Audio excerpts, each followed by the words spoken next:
I think this is the 1 year anniversary of Mindanao Lens. Congratulations to the people behind this, Mr. Adam Brell. Congratulations. You have a very good magazine newspaper. Through your newspaper, Adam, you can at least be more aggressive now. Not just a picture, magandang picture niyo, magandang article. The picture you showed me about the Villasin Mansion, I really appreciated it very much. But then, to me, what should count more is not so much on the picture, but on the article, on the progress ng bayan natin. Sabihin natin minsan, indifferent tayo, pabayaan mo na sa mga leaders ng gobyerno, tayo, basta makakain na tayo. You know, there is one story. Mayroong isang German, Jewish. Nakita na yung isang German kinulong. Sabi niya, German man yan, hindi man ako German.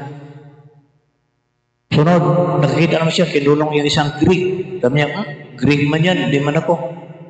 Then, nakakita siya ng isang American. Sabi niya, American yan. Hindi siya nagkaroon. Finally, wala na siya nagalaw dahil siya na mismong nakulong.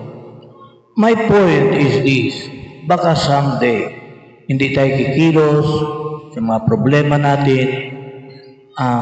I'm talking about international problem. But now, on the local and on the national level, let us be concerned.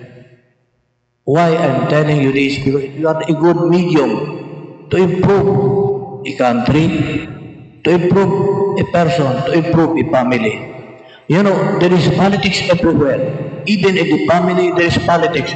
Minsan hal ng mother, yung isang anak, politics. Akala natin ang politics, hanggang political lang hindi. There is politics in this life. So friends, ito lang masabi sa inyo. I'm just a humble man, humble servant, but ito lang. Kasi ang media, andyan sa inyo.